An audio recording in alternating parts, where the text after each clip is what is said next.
Di Bapak Ibu, saya baru bebas dari penjara 2 bulan yang lalu. Insya Allah ngikuti ya. Saya 2 kali di penjara. Pertama di Bareskrim 10 bulan. Dijemput di rumah setengah 1 malam. Dibawa lewat darat sampai di Jakarta jam 11 siang. Setengah 1 malam, jam 11 siang sampai Bareskrim. Jam 3 disidik, jam 12 malam masuk tahanan di penjara. Pasalnya menebarkan kebencian, keonaran, memecah belah bangsa, dan macam-macam lah. Sampai sekarang saya heran, bangsa mana yang bisa saya belah gitu ya. Sekelas saya ini jangankan bangsa, kecamatan aja saya nggak bisa belah kecamatan, Bu. Saya nggak punya sumber daya untuk itu, tapi alhamdulillah mecah belah bangsa katanya. Lalu menebarkan keonaran, kebencian antar suku, bangsa, ras, agama. Sampai detik ini saya juga heran. Saya cari di berita nggak ada. Batak, Dayak, Madura, Jawa, Sunda berantem gara-gara saya nggak ada.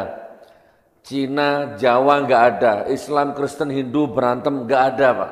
Yang gara-gara saya. Tapi alhamdulillah saya jalani 10 bulan. Baru keluar belum lama ditangkap lagi 4 tahun, dituntut 10 tahun, divonis 6 tahun.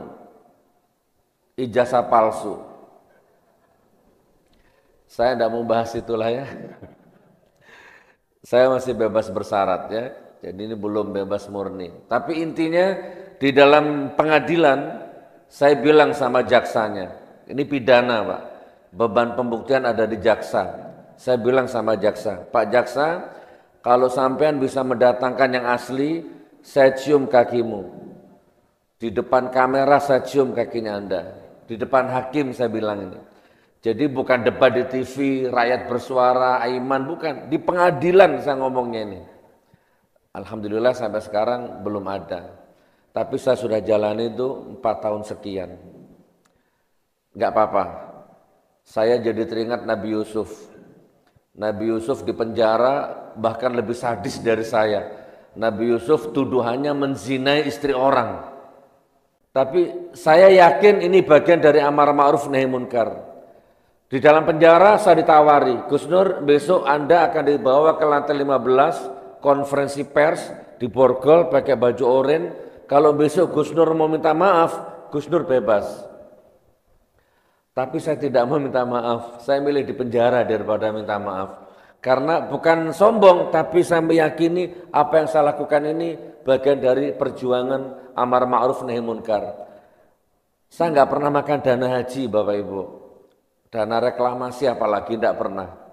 Alhamdulillah ya, intinya sekarang sudah bebas, doakan saya mudah-mudahan kita semua saling mendoakan kedepannya kita makin berkah rezekinya ya, berkah umurnya, dan tak doakan Anda nggak usah masuk penjara. Nggak usah ya. Walaupun di dalam penjara itu banyak sekali ilmu hikmah yang tidak ada di luar penjara, saudaraku. Tapi sudahlah, mending di luar saja. Cari ilmu hikmah di luar saja. Tidak usah di dalam penjara, insya Allah. Di dalam penjara saya dapat 4 hal. Paling tidak setelah saya rangkum ada 4 hal yang saya temui. Pertama, ada orang miskin di dalam penjara itu. Tidak pernah dibesuk sama keluarganya, tidak pernah dibesuk sama teman-temannya, miskin. Di sana dia hanya makan nasi jatah, masih kulitnya masih kudisen macam-macam. Miskin kin di dalam penjara itu. Tetapi luar biasa dia tidak pernah absen sholat. Miskin tapi imannya masih ada. Walaupun di penjara. Jadi maksudnya gini, di luar penjara dia sampah masyarakat, tapi di dalam penjara selama saya memandang dia itu orangnya soleh, taubatan nasuha. Di luar juga ada Bapak Ibu, orang miskin, hidupnya pas-pasan, tapi imannya luar biasa. Mungkin untuk kalangan manusia dia nggak dikenal, tapi kayaknya kalangan malaikat takjub sama orang ini. Orang tidak punya tapi selalu bersyukur. Orang tidak punya tapi imannya kuat. Orang tidak punya tapi dia nggak pernah kehilangan 5 waktunya. Itu yang pertama. Yang kedua, ada orang yang miskin, hidupnya pas-pasan, imannya nggak ada. Di luar banyak, di penjara ada.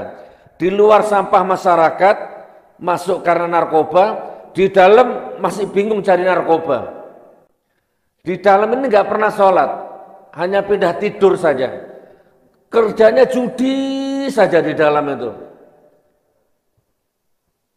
Miskin punya iman, miskin nggak punya iman. Yang ketiga, ada orang kaya raya. Di dalam penjara ada itu, di luar juga ada. Nggak tahu di sini nih. Kaya raya. Rumahnya ada kolam renangnya. Mobilnya banyak, asetnya banyak.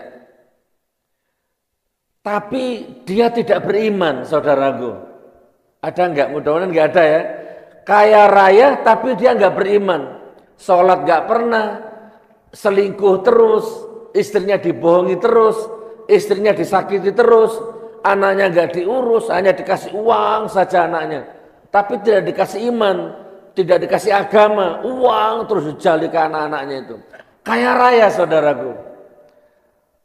Tapi nggak punya keberkahan hidup.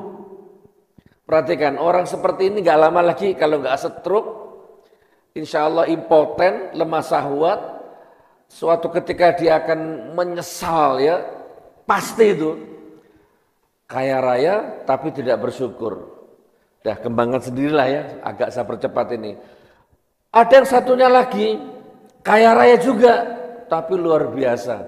Dia tidak terfitnah oleh kekayaannya. Mobilnya banyak, istrinya soleha, anaknya soleh-soleha, hartanya banyak, tapi sholat 5 waktu memakmurkan masjid. Imannya kuat, saudaraku. Allahu Akbar. Berkah hidupnya, hutang tidak punya. Mudah-mudahan ini kayaknya auranya ini aura positif semua ini ya. Coba angkat tangan, mana yang tidak punya hutang? Oh punya semua. Alhamdulillah. Enggak apa-apa, saya doakan cepat lunas hutangnya. Pertama, dicatat di pikirannya boleh, di handphonenya boleh. Pertama, tadi dibaca sama beliau, surat yang dibaca beliau tadi itu yang saya amalkan. Surat apa? Yang dibaca beliau tadi apa? Al-Imran 102, 103 ya, itu yang dibaca khotib, bukan yang itu. Itu posisinya di kanan nomor 3. Ya ayyuhalladzina amanu taqullaha haqqa tuqatih wa la tamutunna illa wa antum muslimun. Bukan yang satu yang dibaca qori tadi. Surat Muhammad ayat 7, insyaallah posisinya di kanan. Nah, ini kayak Ustaz Edi Hidayat ini. Di kanan nanti dihitung dari atas baris ke 10. 1 2 3 4 5 6 7 sampai 10. Kalau dari bawah baris ke-5. Ya ayyuhalladzina amanu intan surullaha yansurkum wa yuthabbit aqdamakum. Itu yang dibaca beliau tadi. Bapak Ibu, amalkan ilmu ini. Coba baca ayat ini 20 kali saja, dijamin Anda hafal. Tapi masalahnya mengamalkannya ini yang berat. Saya ulang 3 kali ya, saudaraku. Ya ayyuhalladzina amanu intan surullaha yansurkum. Hei orang-orang beriman, tolonglah agama Allah, Allah pasti menolongmu. Tolonglah agama Allah, Allah pasti menolongmu. 1 kali lagi. Kan kalau 3 kali itu masuk biasanya. Tolonglah agama Allah, Allah pasti menolongmu. Apa? Nah, jadi mulai sekarang melek mata, merem mata, melangkah, melihat, mendengar, coba kalau bisa dalam rangka menolong agama Allah, maka Allah pasti menolong Anda. Kenyangkan perut-perut yang lapar walaupun perutmu lapar. Bangun harapan orang walaupun harapanmu enggak jelas. Besuk orang yang sakit walaupun dia sering menyakitimu. Kalau berani bangun rumahnya orang, walaupun rumahmu masih ngontrak. Modar gue ya.